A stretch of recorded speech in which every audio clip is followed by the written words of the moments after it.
पत्नी की मृत्यु के बाद बुजुर्ग ने एक जवान लड़की से शादी कर ली। कुछ दिन बाद दोस्तों से बोले, मैं तो तुम लोगों के साथ हंस बोल लेता हूँ, बेचारी बीवी घर में बोर होती होगी। दोस्तों ने सलाह दी कि कोई जवान किराएदार रख लो, बीवी का मन लगा रहेगा। बुजुर्ग ने इस पर अमल किया। कुछ दिन बाद दोस्तों ने मज़ा लेने के लिए पूछा, तुम्हारी बीवी कैसी है?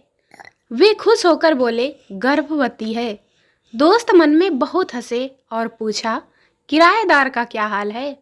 बुजुर्ग ने संजीदगी से कहा, वह भी गर्भवती है। डॉक्टर, तुम पागल कैसे हुए? पागल, मैंने एक विधवा से शादी की, उसकी जवान बेटी से मेरे बाप ने शादी कर ली।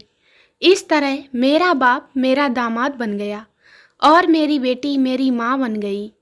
उनके घर की बेटी हुई तो वो मेरी बहन हुई, पर मैं उसकी नानी का शौहर था, इसलिए वो मेरी नवासी भी हुई। इसी तरह मेरा बेटा अपनी दादी का भावन बन गया और मैं अपने बेटे का भांजा, और मेरा बेटा अपने दादा का साला बन गया। और डॉक्टर, चुप कर तू, मुझे भी पागल करेगा क्या? शहर की कठिन भाषा और ग्रामीण की सरल समझ। डॉक्टर साहब ने ग्रामीण मरीज की पर्ची पर 3 दवाइयाँ लिखीं। पहली गोली को लिखा TDS और दूसरी गोली को लिखा BD और तीसरी को लिखा SOS। मरीज बोला, डॉक्टर साहब समझ ही गए हो, अब जाऊं? डॉक्टर बोला, क्या समझे? दवा कैसे लोगे? मरीज बोला, TDS माने 3 बखत, तड़के, दोपहरे, सांझ के।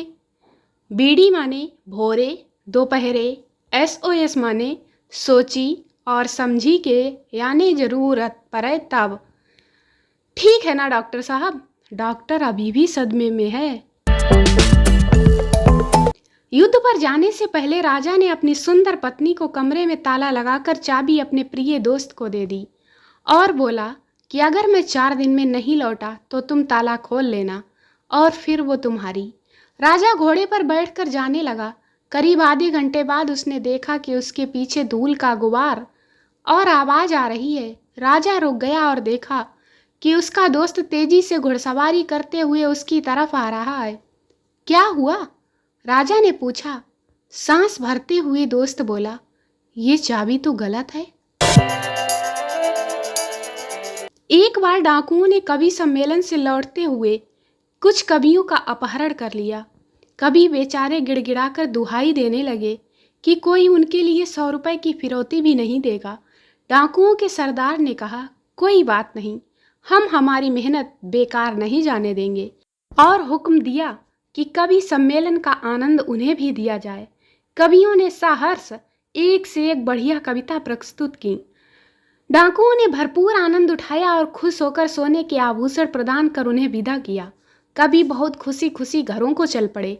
थोड़ी ही देर में डाकुओं का वही दल आकर उनसे दिए गए आभूषण लूट लिए। कवियों को आश्चर्य में देखकर सरदार ने कहा कि आपको पुरस्कृत करना हमारा कर्तव्य था और आपको लूटना हमारा पेशा है। दोस्तों, इस कहानी का हमारे देश के नेताओं से बिल्कुल भी लेना देना नहीं है। आइए जानते हैं दोस्तों, शादी का सही मतलब क्या होता है। S सेटिंग खत्म, H हिम्मत खत्म, A आज़ादी खत्म, D दिमाग खराब, I इम्तिहान शुरू।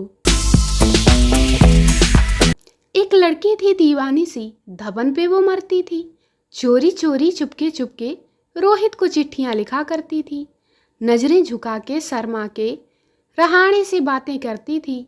कभी कभी झुल्फे बिखरा के कोहली की गलियों से गुजरती थी। कुछ कहना था शायद उसको युवराज से, पर धोनी से वो डरती थी। जब भी मिलती थी वो जडेजा से बस यही पूछा करती थी कि हरामखोर, तुमने पांड्या को रन आउट क्यों कराया। पत्नी ने अपने पति को एक संदेशा भेजा, ऑफिस से वापस आते समय रास्ते से सब्जियां खरीदना मत भूलना, और सविता ने आपको नमस्ते कहा है। पति बोला, सविता कौन? पत्नी बोली, कोई नहीं, मैं बस ये सुनिश्चित कर रही थी कि आप मेरा संदेश पढ़ रहे हैं या नहीं। कहानी में ट्विस्ट। पति बोला, लेकिन मैं तो सविता के साथ हूँ। तुम किस सविता के बारे में बात कर रही हो? पत्नी बोली, तुम कहाँ हो? पति बोला, सब्जी बाजार के पास। पत्नी बोली, रुको, मैं अभी वहाँ आती हूँ। 10 मिनट के बाद वह अपने पति को फ़ोन करती है और पूछती है, तुम कहाँ हो? पति, मैं ऑफिस में हूँ, अब जो भी सब्जियाँ तुमको खरीदनी है ले लो। चिंटू अकेले बैठकर मुस्कुरा रहा था। पिंटू बोला, क्या हुआ, इतना खुश क्यों है? चिंटू बोला, आज बहुत दिनों के बाद उसके मैसेज का रिप्लाई आया। पिंटू, अच्छा, क्या कहा उसने? चिंटू, वो बोली, अगर अगली बार मैसेज किया तो मुंह तोड़कर हाथ में दे दूंगी, समझे? टीचर, मैं तुम्हें भूतकाल, वर्तमान काल और भविष्य काल का एक उदाहरण देती हूँ, दूसरा उदाहरण तुम देना। चिंटू, जी मैडम। टीचर, मैं सुंदर थी, सुंदर हूँ और सुंदर रहूँगी। चिंटू, मैडम, ये आपका वहम था, वहम है और हमेशा रहेगा।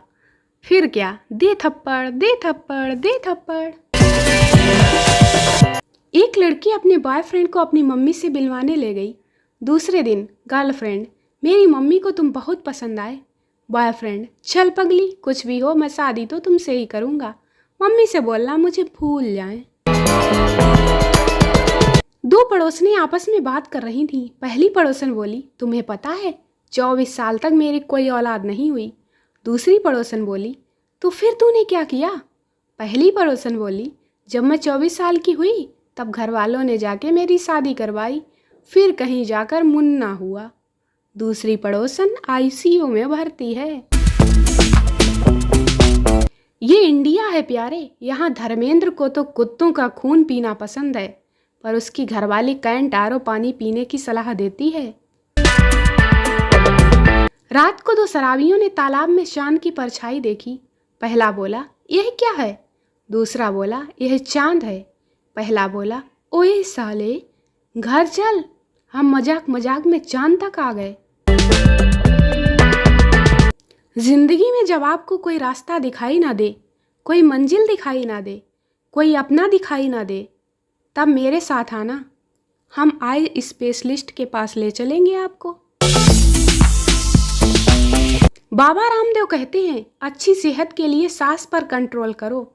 अब बाबा को कौन समझाए कि लोगों से बीवी तो कंट्रोल होती नहीं, सांस पर कंट्रोल कैसे करें? मौत और मोहब्बत तो बस नाम से बदनाम है, असली दर्द तो स्लो इंटरनेट देता है। एटीएम की लाइन में उन हकीम साहब को भी थककर बैठते हुए देखा है, जो मर्दाना ताकत और शीघ्र पतन के इलाज के लिए मशहूर थे। दोस्तों, वीडियो को लाइक करें, शेयर करें, चैनल को सब्सक्राइब जरूर करें। मिलते हैं अगले वीडियो में, तब तक के लिए बाय बाय।